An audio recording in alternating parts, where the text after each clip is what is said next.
Hi guys ඉතින් ඔන්න brand New වාහනයක් අරන් ආවා. මේ වාහනේ හම්බන්තොටින් තමයි අපිට ආවේ.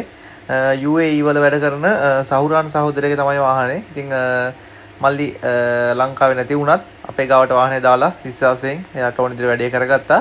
ඉතින් මේ වාහනේ ගැන කියනවා බ්‍රෑන්ඩ් නිව් වාහන කිලෝමීටර් 300ක් වගේ දුවලා අපේ ගාවට ආවේ. ඉතින් ඒකේ තණ්ඩ කෝඩ් එකේ ඉඳලා ටෙන්ට් එකේ කුෂන් රට් එකයි ෆුල් මොඩිෆිකේෂන් එකයි සවුන්ඩ් වලින් තමයි වැඩේ ගියේ. ඉතින් හම්බන්තොට ඉඳන් අපි ගාවට ඇවිල්ලා විශ්වාසයෙන් ලස්සන වැඩක් කරගෙන ගියා. ඉතින් මේකේ සවුන්ඩ් ගැන කියනවා නම් මේකේ සයිඩ් බබල් දෙකක් තමයි දාලා තියෙන්නේ. ඉතින් සබ් දෙකක් දාලා බබල් දෙකක් ගිහලා තියෙනවා. ඔයාලට ඕනම කෙනෙකුට අපෙන් දැන් මේ විදිහට වැඩක් කරගන්න පුළුවන්. මොකද අපි කලින් කරේ ෆුල් කැබින් විතරයි. දැන් අපේ ගාව හාෆ් කැබි තියෙනවා.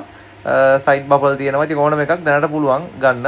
අපි ඉස්සරහට අපේ අලුත් ෂොප් එක ඕපන් කරනවා. ඉතින් එතකොට ඔයාලට ඕන වෙලාවක ඇවිල්ලා වැඩක් කරගෙන යන්න පුළුවන්. ඉතින් අපි ඒ ගැනත් විස්තරයක් අපි ළඟදීම දාන්නම් වීඩියෝ එකක්. ඉතින් ඔන්න ගන්දර ෆුල් මොඩිෆිකේෂන් එකේ හැමෝම ආසාවෙන් බලන් හිටපු වාහනේ ගොඩක් ලස්සනට වාහනේ ආවා. ඉතින් තව වීඩියෝ තියෙනවලුත් වාහනවලත් වීඩියෝ තියෙනවා. මාතර මොඩල් එකෙත් වීඩියෝ එක දැම්මේ නැහැ තාම ෆොටෝස් නම් දාලා තියෙන්නේ. ඉතින් තව වාහන ඔයාලට ගොඩක් බලා ගන්න පුළුවන් ඉස්සරහට වීඩියෝ වලින්. ඉතින් මම හිතනවා මේ වාහනේ බ්‍රෑන්ඩ් නිව් වාහනේ ගොඩක් ලස්සනට ඇති කියලා. ඉතින් ඔයාලා කමෙන්ට් එකක් දාලා යන්න. එහෙනම් අපි තවත් ලස්සන වීඩියෝ එකකින් නැවත හම්බෙමු. එහෙනම් හැමෝටම ජය වේවා. බුදු සරණයි.